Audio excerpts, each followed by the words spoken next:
ఇంత చల్ల ఇద్దరు పిల్లలు తీసుకుని బయటకు వచ్చేసాం. ఎంత పనిలో పనే ఉంది అక్కడ అంటారేమో. అక్కడ మూవీ 2 రిలీజ్. సో అందుకని చెప్పేసి మూవీకి అయితే వచ్చేసాం. 3 రోజుల నుంచి బాగాలేదు కదా, సో ఇంట్లో ఏముంటావు, మూవీ చూసి చిల్ అవుతుంది కానీ స్ట్రెస్ అంతా పోయిద్ది అని చెప్పేసి మా వారైతే మూవీకి తీసుకొచ్చారు. మూవీ 9:30కి అయితే 10కి అయింది కదా, 10కి వేసారు గైస్. మన ఫ్యాన్స్ అందరూ బయట చల్లో గిలగలా కొట్టుకుంటున్నారు. సో అందరూ వెయిటింగ్ అనమాట, మూవీ వేస్తే లోపలికి దూరిపోదామని చెప్పేసి.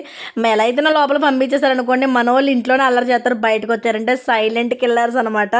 మూవీ ఎలా ఉంటుంది ఏంటి అనుకున్నాను కానీ 3 hours movie. Each one ticket వచ్చేసి 300 తీసుకున్నారు. వామ్మో నిజంగా మూవీ చాలా బాగుంది. గూస్ బాంబ్స్ వచ్చేసాయి అనమాట, అంత బాగుంది గైస్. నిజంగా స్ట్రెస్ అంతా పోయిద్ది అనమాట. ఇలాంటి మూవీ చూడండి, నిజంగా ఫ్యామిలీతో వెళ్ళండి, చాలా బాగా నచ్చేస్తుంది మీ అందరికీ. నిజంగా అంత బాగుంది గైస్. నిజంగా ఐఎమ్ సో హ్యాపీ. టైం వచ్చేసి 9 ఇంటికి వచ్చినప్పటికీ 1 o'clock అట్లా అయిందనమాట. సో 3 అవర్స్ మూవీ, అసలు 3 అవర్స్ మూవీలో అసలు టైమే తెలియలేదు. అసలు మూవీ అయితే చాలా బాగుంది గైస్.